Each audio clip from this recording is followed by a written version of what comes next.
जय हिंद दोस्तों, आपका स्वागत है आपके अपने चैनल टारगेट विद जॉय में। और आज आपको हिंदी की दूसरी वीडियो कराएंगे जिसमें वर्णमाला बताएंगे। कल आपको कराई थी पहली वीडियो जिसमें मैंने आपको स्वर समझा दिए थे। आज हम समझाएंगे व्यंजन।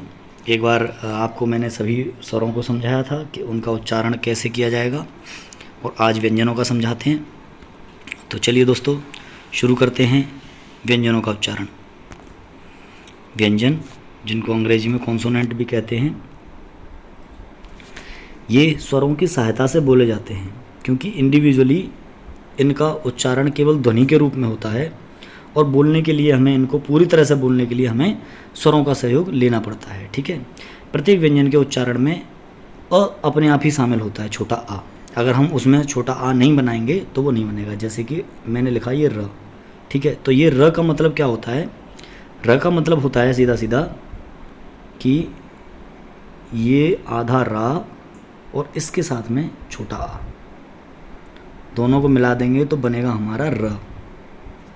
ठीक है, तो ये छोटा आ जो है अपने आप शामिल होता है सभी व्यंजन के अंदर। चलिए,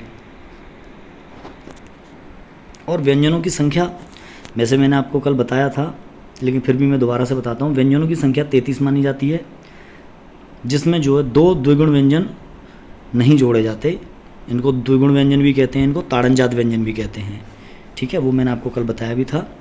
और क्योंकि देखिए 25 स्पर्श व्यंजन होते हैं, ठीक है, 25 स्पर्श व्यंजन होते हैं, 25, ठीक है, प्लस 4 होते हैं आपके संयुक्त व्यंजन, ठीक है ना, प्लस 4 आपके संयुक्त व्यंजन, और 4 होते हैं हमारे ऊष्म व्यंजन। ठीक है ना, तो इनको मिला के 25 और 4 29 और 4 33, ऐसे करके हमारे हो जाते हैं 33 टोटल। अब 33 में 2 ये द्विगुण व्यंजन जुड़ जाते हैं, इनको ताड़नजात भी कहते हैं, तो हो जाते हैं टोटल 35। इन 35 में 2 आगत जुड़ जाते हैं, प्लस 2 जुड़ जाते हैं आगत। आगत में ज और फ, ठीक है, 2 आगत और जुड़ जाते हैं, तो हो जाते हैं हमारे 37। तो ऐसे व्यंजनों की संख्या बढ़ती जाती है, बट जो मूल व्यंजन माने जाते हैं वो 33 ही माने जाते हैं। ठीक है, चलिए, व्यंजनों का वर्गीकरण किस प्रकार किया जाता है। देखिए, सबसे पहले आते हैं हमारे स्पर्श व्यंजन। ठीक है, पहला नंबर है हमारे स्पर्श व्यंजन का। स्पर्श व्यंजन कितने होते हैं? स्पर्श व्यंजन होते हैं हमारे टोटल 25। कितने होते हैं? 25। कैसे होते हैं 25? देखिए, क वर्ग होता है सबसे पहले, च वर्ग होता है, ट वर्ग, त वर्ग और प वर्ग। 5 इसमें, 5 इसमें, 5 इसमें, 5 इसमें और 5 इसमें, यानी सभी में 5 5 होते हैं। ठीक है, चलिए एक बार समझा देता हूँ कैसे 5 होते हैं। देखिए, एक हो गया हमारा क, फिर हो गया ख, ग, घ और अंगा। ठीक है, यहाँ इस पे ये बिंदी आती है, क ख ग घ अंगा। तो ये कितने हो गए? 5 हो गए। तो प्रत्येक में 5 होते हैं, तो क च ट त प, ये भी 5 हो गए, तो 5 पंजे 25। तो टोटल कितने होते हैं हमारे? 25 होते हैं टोटल। ठीक है, 5 5 प्रत्येक वर्ग में होते हैं, 5 क वर्ग में, 5 च, 5 ट, 5 त और 5 प वर्ग। ठीक है, इस प्रकार से हमारे 25 होते हैं स्पर्श व्यंजन। कितने होते हैं? 25। अब इनकी ध्वनि कहाँ कहाँ से निकाली जाती है, मुंह के किस हिस्से से निकलती है? देखिए, कंठ से निकलती है, वो क वर्ग हो गया। ठीक है, तालू से निकलती है, वो च वर्ग हो गया। मूर्धा से निकलती है, ट वर्ग। दांतों से निकलती है, त वर्ग। होठों से निकलती है, प वर्ग। ठीक है, अभी मैं इसकी आपको शॉर्टकट ट्रिक बताऊंगा कि कैसे ध्वनियाँ जो हैं कहाँ से क्या होगा, किस वर्ग की ध्वनियाँ किस में आएंगी, स्वर जो हैं उनकी ध्वनियाँ किस में आएंगी, तो उनका ध्वनि के रूप में वर्गीकरण मैं कराऊंगा अभी आपको। ठीक है, चलिए, और इनका क्रम क्या रहता है? सबसे पहले कंठ, फिर मूर्धा, फिर ओष्ठ, यानी जो कंठ से पहले आता है, सबसे बाद में आता है ओष्ठ। ठीक है, कंठ, तालव्य, ओष्ठ, कंठ, तालव्य, मूर्धा, दंत, फिर सबसे लास्ट में आएगा ओष्ठ। देखिए, सबसे पहले कंठ होता है हमारे गले में। अगर गले की तरफ से चलेंगे तो गले में सबसे पहले होता है हमारा कंठ। ठीक है, मैं आपको अभी दिखाता हूँ। ये देखिए, सबसे पहले हमारा यहाँ होता है गला। गला मतलब कंठ। ठीक है, तो सबसे पहले कंठ आएंगे। ठीक है, फिर कंठ से पहले ऊपर आता है, थोड़ा सा और ऊपर चलते हैं, कंठ के बाद आता है फिर तालू। ठीक है, तालू के बाद आती है फिर मूर्धा। ठीक है, मूर्धा के बाद आते हैं फिर दंत। और दंत के बाद आते हैं फिर ओष्ठ, सबसे लास्ट में आते हैं ओष्ठ, ठीक है। इसीलिए मैंने ये सबसे पहले नंबर पे यही लगा रखा है, इसमें सभी का उच्चारण स्थान दिया गया है, कहाँ से क्या उच्चारण होता है, ठीक है। इसीलिए मैंने इसको सबसे पहले लगाया हुआ है। ये देखिए एक बार फिर समझ लीजिए व्यंजनों का क्या है। क वर्ग में 5 होते हैं, ये देख सकते हैं आप, च वर्ग में, त वर्ग में, और ट वर्ग में ये द्विगुण व्यंजन भी शामिल होते हैं, इनको ताड़न जात भी कहते हैं। त वर्ग, प वर्ग, ठीक है। यहाँ तक हो गए हमारे टोटल 25। उसके बाद में फिर अंतस्थ, ऊष्म और हमारे ये संयुक्त, इनको मिला के कितने हो जाते हैं टोटल 35। तो ये हो गए यहाँ तक। 35 में प्लस 4 और जोड़ लीजिए 39। 39 में फिर कितने जोड़ेंगे, 2 इन्हें और जोड़ लीजिए, टोटल हो गए हमारे 41। तो इस प्रकार से संख्या धीरे धीरे बढ़ जाती है, बट टोटल 33 को ही मूल माना गया है इसमें, ठीक है। मूल 33 ही माने गए हैं। अभी मैं जैसे आपके क्वेश्चन कराऊंगा नेक्स्ट सेशन में, तो मैं आपको बताऊंगा कि क्वेश्चन किस तरीके के इसमें पूछ लिए जाते हैं और आपको ऐसे क्वेश्चंस के लिए क्या आंसर करना है, ठीक है। चलिए, तो वर्गीकरण आपका हो गया कंप्लीट, ठीक है ना। तो ये मैंने आपको बता दिया, कंठ का उच्चारण के हिसाब से होठों के सबसे बाद में होठ आते हैं, ठीक है। चलिए नेक्स्ट पे चलते हैं। नेक्स्ट आप ये देखिए, ये इनकी एक स्लाइड है पूरी, और इस स्लाइड में बताया गया है, मैं इसको इधर ले रहा हूँ, थोड़ी देर के लिए हटा दे रहा हूँ उसे। ये देखिए, इसमें देखिए कंठ बताया है हमें, पहले नंबर पे कंठ है। कंठ से किसका होता है उच्चारण, तालु से किसका होता है। तालु कौन सा होता है, मुंह के भीतर के ऊपरी जो छत का भाग होता है, यानी मुंह के अंदर जो ऊपर छत होती है, छत से कहने का सेंस ये है जो इस प्रकार से बना होता है, यहाँ जीभ रखी जाती है आपकी, और ये जो इस प्रकार से बना होता है मुंह के अंदर का हिस्सा, जिसमें छोटे छोटे ऐसे दांते से होंगे, आप जीभ टच करके देखिए साइड से बन रहे होंगे छोटे छोटे जो लाइन सी, तो इसको कहते हैं मूर्धा, सॉरी इसको कहते हैं तालु, ठीक है। चलिए, फिर उसके बाद आती है मूर्धा। मूर्धा क्या है, मुंह के भीतरी ऊपरी छत का अगला भाग, ये पिछले भाग की बात कर रहा था मैं, ठीक है ना। और ये अगला भाग वो है जहाँ से हमारे मसूड़े जो हैं कनेक्टेड होते हैं, मसूड़ों के पास, ठीक है ना, लगभग मसूड़े के नज़दीक होता है ये, ठीक है। और ये कंठ के नज़दीक होता है, ठीक। उसके बाद आते हैं फिर दंत, और दंत के बाद में आते हैं फिर ओष्ठ, होठों का काम, ठीक है। चलिए जी, अब इसमें कुछ विद्वान क्या कहते हैं कि जो च वर्ग है, जो भी च वर्ग है उसको क्या कह देते हैं, स्पर्श संघर्षी। देखिए आप च बोल के देखिए, च, छ, ज, झ और इया, ठीक है। इन्हें आप बोलेंगे तो इनमें एक अजीब सी सरसराहट होती है दूसरे स्पर्श व्यंजन जो हैं उनके अलावा, दूसरे स्पर्श व्यंजनों में ऐसी नहीं होती। इनमें एक अजीब सी घिसघिसाहट की सी आवाज़ आती है, सिर सिर की, जैसे बोलिए च, छ, ज और झ, एक अजीब सी सरसराहट होती है। इसीलिए विद्वानों ने इसको कहाँ रखा है, च वर्ग को स्पर्श संघर्षी, यानी है तो ये स्पर्श, लेकिन इनको बोलते टाइम थोड़ा संघर्ष करना पड़ता है, इसलिए ये क्या हो जाते हैं, ये स्पर्श संघर्षी कहलाते हैं। नेक्स्ट उन्होंने घोषत्व के आधार पर किया है। घोष मतलब कंपन, जो हमारा गला है और जो हमारी स्वरतंत्रियाँ हैं वो किस प्रकार से कंपन करती हैं, तो अघोष बोला है। और अघोष कौन सा होता है, पहला और दूसरा व्यंजन, यानी कि क और ख दोनों क्या हो जाएंगे, दोनों हो जाएंगे अघोष। अघोष मतलब जिसमें कंपन स्वरतंत्रियों में न हो, जिनमें स्वरतंत्रियों में कंपन न हो, जैसे बोला क ख, इस प्रकार बोलेंगे ना क ख, और इसमें थोड़ा आ की मात्रा जो लगा दी, छोटा आ भी इसमें जोड़ दिया तो पूरा व्यंजन बनेगा, तो क ख, ठीक है। तो इसमें कहीं भी स्वरतंत्रियों में कंपन नहीं है। लेकिन जैसे ही हम बोलेंगे ग, तो ग बोलते ही और घ बोलते ही कंपन हुआ, तो इसीलिए पहला और तीसरा जो वर्ण होता है व्यंजन, वो हमेशा क्या होता है, वो हमेशा अघोष होता है। और दूसरा, पहला और दूसरा सॉरी, और तीसरा चौथा पांचवा, ये जो तीन होते हैं ये होते हैं सघोष, जैसे ग, घ और अंग, ये बोलने में हमारा कंपन हो रहा है गले में, ठीक है। चलिए नेक्स्ट है प्राणत्व के आधार पर। इन्होंने फिर क्या हुआ कि पहले घोषत्व के आधार पर किया, अघोष और सघोष, ठीक है। फिर प्राणत्व के आधार पर किया। प्राणत्व के आधार पर कैसे किया, अल्प प्राण और महाप्राण, ठीक है। अल्प प्राण, अल्प प्राण का मतलब होता है जिनका उच्चारण जो है मुंह से कम हवा निकले, यानी मुंह के हिस्से का कम से कम यूज़ हो, जब तो कम से कम हवा निकलेगी। ठीक है, तो ये होता है 135, 135, ये याद रखना। ये ट्रिक है। अल्प प्राण के लिए 135 और महाप्राण के लिए क्या हो जाएगा, महाप्राण के लिए हो जाएगा 224 नहीं, केवल 24। ठीक है, महाप्राण के लिए केवल 24। वो मैं आपको नेक्स्ट पेज में बताऊंगा। नेक्स्ट पहले आप अल्प प्राण समझिए। ठीक है, और अभी हम जैसे बात कर रहे थे अघोष, अघोष के लिए क्या होता है 12, ट्रिक होती है अघोष की 12 और सघोष की होती है 345, 345। ठीक है, इन्हें याद रखिए, इससे आपको पता लगेगा कि जैसे मान लीजिए कि कोई वर्ण पूछा कि कौन सा वर्ण जो है सघोष भी है और अल्प प्राण भी है, सघोष प्लस अल्प प्राण आपसे पूछ लिया, तो देखिए जो भी वर्ण पांचवा होगा, जो भी वर्ण पांचवा वर्ण होगा वो सघोष भी होगा और अल्प प्राण भी होगा। आप देख पा रहे होंगे, क्योंकि पांचवा क्या हो जाएगा अंग, पांचवा क्या हो जाएगा इया। ठीक है, पांचवा क्या हो जाएगा अण। ठीक है, अंग य अण, यंगणनम होता है। ठीक है ना, न और म ये होते हैं पंचम वर्ण।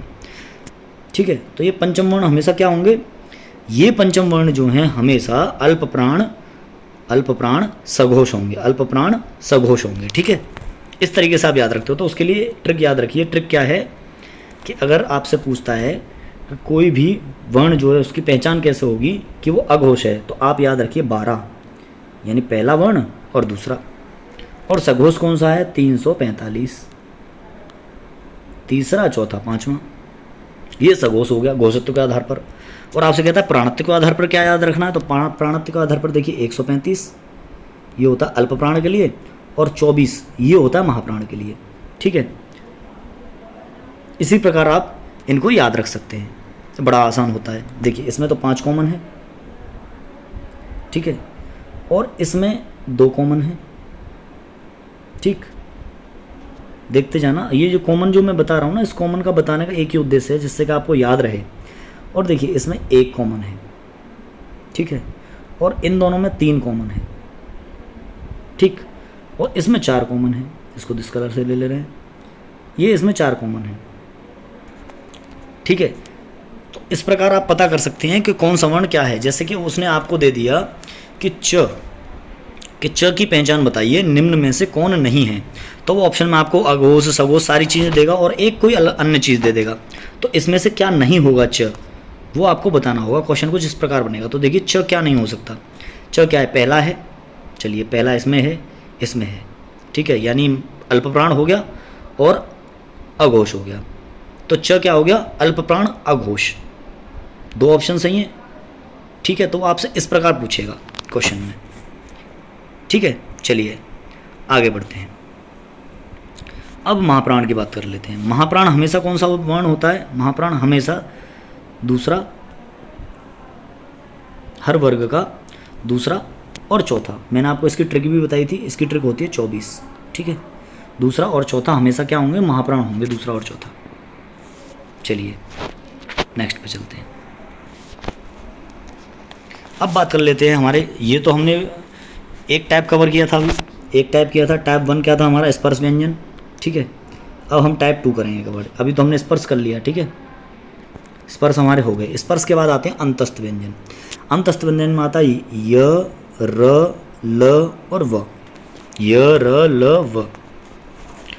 जो व है हमारा, इसको हम अर्ध स्वर भी कहते हैं। क्या कहते हैं इसको, अर्ध स्वर। ठीक है, जो स्पर्श है, ये हमारा अंतस्थ व्यंजन का व है, इसको अर्ध स्वर भी कहेंगे। ठीक है, अर्ध स्वर, जी हाँ, व को। और होता क्या है कि अंतस्थ के जो भी 4 हैं ना, देखिए चारों की अलग अलग पहचान होती है। इनमें 2 तो एक ही जगह से उच्चारण होता है 2 का, जैसे दोनों ही वर्ष हैं र और ल, और ये दंत मूल यानी मसूड़ों से होता है। लेकिन यह जो है उसका तालु से होता है, और वह जो है उसका दंतोष्ठ से या निचले ओष्ठ से होता है। ठीक है ना, और दंतोष्ठ में केवल व है, व। और अगर जो उर्दू का वर्ड है फ, जिसमें नुक्ता लगा रहता है, अगर नुक्ते वाले फ की बात कर ली जाए, इस वाले फ की जिसमें नीचे नुक्ता लगा रहता है, तो ये भी हमारा दंतोष्ठ ही होता है। ठीक है, चलिए आगे बढ़ते हैं, इनके बारे में कुछ अतिरिक्त जानकारी ले लेते हैं। जैसे कि देखिए मैं अभी बता रहा था आपको, ये अर्धस्वर होता है, ध्वनि जो कभी स्वर हो कभी व्यंजन, ये कभी कभी स्वर की तरह काम करता है। और आपने अक्सर ट्रांसलेशन के टाइम पे देखा होगा कि व जो है य और व दोनों को क्या कर लेते हैं, जैसे कोई बात लिखा ज य, जैसे मैंने मान लीजिए लिख दिया जय जय, ठीक है। तो जब इसको अंग्रेजी में लिखते हैं तो लिख देते हैं JAY, लिखते हैं कि नहीं लिखते, और कभी कभी लिख देते हैं JAI भी लिखते हैं, ठीक है। तो यानी ये स्वर की तरह काम कर जाता है, ज य लिखो चाहे ज ई लिखो, ठीक है। और बताता हूँ मैं, जैसे कहीं कहीं आपने देखा होगा विजयी लिखा रहता है, ठीक है, क्या रहता है वे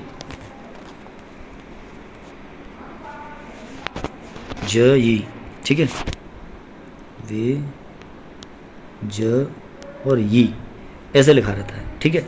और क्या होगा इसमें से लास्ट में इसको हटा के ऐसे भी लिख सकते हैं, ठीक है, बट इसको गलत माना जाएगा ग्रामेटिकली, लेकिन इंग्लिश में लिखते टाइम ऐसे लिखा जा सकता है, इंग्लिश में कन्वर्ट करते टाइम, तो इसीलिए अर्धस्वर की तरह बिहेव करते हैं ये, ठीक है। र क्या होता है, ये लुंठित होता है, लुंठित मतलब जीभ इसमें क्या करती है, लुढ़कती है।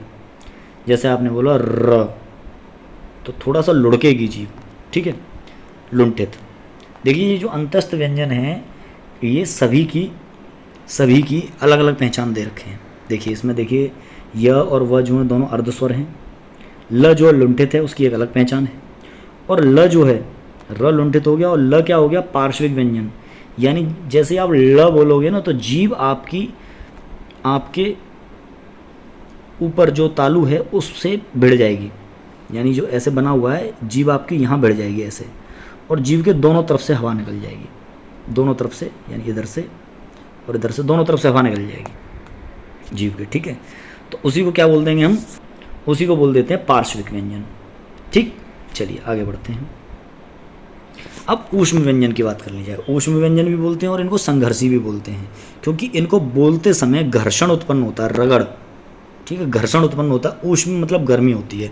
जैसे कि आप अपना हाथ लीजिए और उस हाथ को लगा के फूंक मारिए, फूंक मारने का मतलब जैसे श बोलिए, गर्म हवा लगेगी। कैसी हवा नहीं लगेगी, गर्म हवा आपके हाथ को फील होगी। आप दूसरे वर्णों का उच्चारण करोगे तो उन वर्णों के में नहीं होगी, इन वर्णों के में आपको गर्म हवा फील होगी, श स ह, ठीक है। जबकि ह में तो और ज़्यादा होती है, और उसमें तो स्वरतंत्रियाँ उनमें कंपन भी ज़्यादा होता है ह में, ठीक है।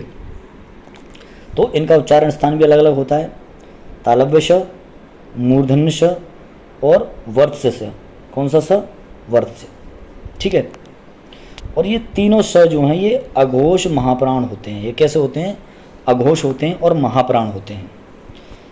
और इसमें ह क्या है, ह जो है वो कंठ के भीतर से बोला जाता है और बहुत ही कंपन होता है इसमें, सबसे ज़्यादा कंपन इसी को बोलने में होता है, ह को, इसीलिए ये सघोष महाप्राण है। क्या है ये, सघोष महाप्राण, ठीक है। चलिए आगे बढ़ते हैं। अब वही बात कर ली जाए उत्क्षिप्त व्यंजनों की, जो द्विगुण व्यंजन भी बोलते हैं इनको, ठीक है। इनका भी उच्चारण स्थान देखिए, ये संस्कृत में नहीं होते, पहली बात तो ये सिर्फ हिंदी में होते हैं, ये हिंदी से ही विकसित हुए हैं, इसलिए इनका जो उच्चारण स्थान है, बहुत से विद्वान आपको उच्चारण स्थान इनका नहीं बता पाते हैं कि इनका उच्चारण स्थान क्या रहेगा, या ये अल्प प्राण है या ये महाप्राण है। बट आप नोट कर लीजिए, एग्ज़ाम्स में पूछा जाता है। तो मैंने थोड़ा सा रिसर्च किया और पता लगा कि मतलब इसकी भी होती है पहचान, ठीक है। तो देखिए ण जो है उसकी पहचान क्या होती है, इसको ड़ बोलेंगे, ड नहीं बोलेंगे, ड़। जीभ थोड़ा लुढ़केगी, जैसा र में लुढ़कती है ना, ऐसे इसमें लुढ़कती है, इसीलिए उनको उत्क्षिप्त बोलते हैं। उत्क्षिप्त का मतलब उछलती है जीभ, इसमें उछल के ऊपर टकराती है मूर्धा से झटके के साथ, ठीक है। तो मूर्धन्य, दोनों ही मूर्धन्य हैं, बट एक इनमें अल्प प्राण है, एक महाप्राण है। बाकी सेम है, इनका सिमिलर है, बट एक इनमें अल्प प्राण है, एक महाप्राण है। ड जो है ये अल्प प्राण है और ढ जो है महाप्राण है। ढ में और ज़्यादा लुढ़काव होता है। देखिए ड बोलेंगे तो थोड़ा सा स्वर ऊपर की तरफ चलेगा, अल्प प्राण, और जैसे ढ बोलेंगे थोड़ा और भारी हो जाएगा और स्वर नीचे की तरफ बैठेगा भारी होके, तो इसीलिए उसको महाप्राण कहते हैं, ठीक।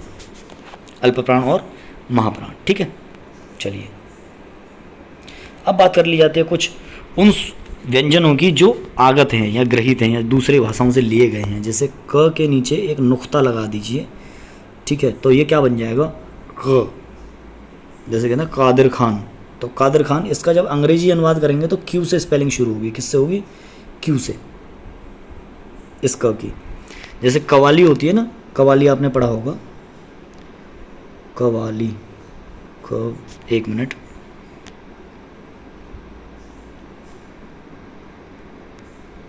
ठीक है, कवाली में यहाँ नुक्ता लगा होता है और स्पेलिंग कैसे शुरू होती है उसकी?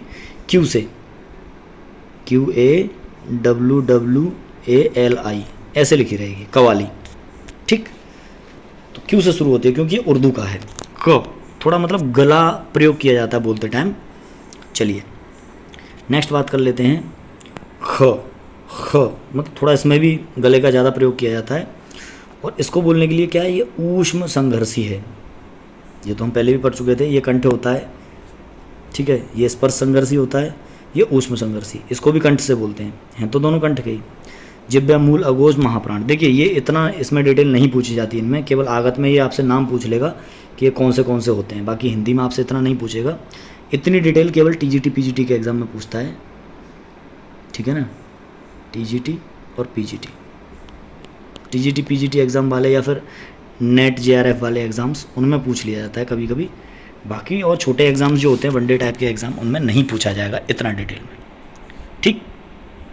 चलिए तो इसमें जो है केवल ज और फ दो को ही माना गया है, वर्णमाला में दो को ही शामिल किया गया है, बाकी इनको नहीं किया गया, ऊपर वालों को केवल ज और फ को शामिल किया गया है।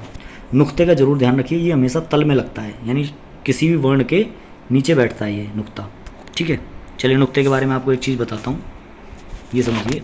नुक्ता हमेशा तल में बैठता है और एक मशहूर कहावत भी है नुक्ते के बारे में कि नुक्ते के हेर फेर में खुदा जुदा हो जाता है।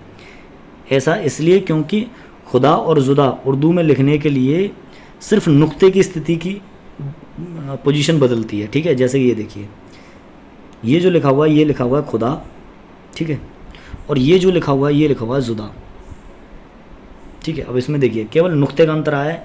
इसमें ये देखिए नुक्ता इसमें ऊपर है, अभी दिखाता हूँ आपको, देखो ये देखिए नुक्ता इसमें यहाँ ऊपर बैठा हुआ है और इसमें यहाँ पे नीचे बैठा हुआ है नुक्ता, ये बैठा, बस इतना अंतर है। ये खुदा लिखी हुई है, ठीक है, और ये जुदा लिखी हुई है, ये खुदा और ये जुदा, बस इतना अंतर है, ठीक है। तो ध्यान रखना। चलिए अब बात कर लेते हैं आयोगवाह की।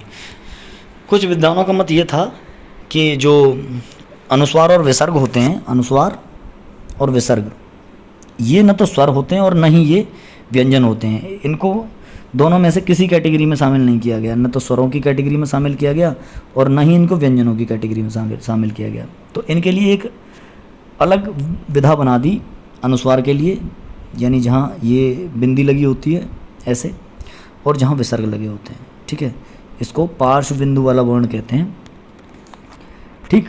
तो बस इनको इसी वजह से, क्योंकि न तो ये स्वर होते हैं न व्यंजन, क्योंकि इनका उच्चारण जो है व्यंजनों की तरह किया जाता है, बट ये इनका व्यवहार जो वो स्वरों की तरह होता है। व्यवहार इनका स्वरों जैसा है, क्योंकि स्वरों की जो मात्राएं यूज होती हैं ऐसे इनकी मात्रा भी यूज होती है। ये देखिए मात्राएं यूज हो रही हैं।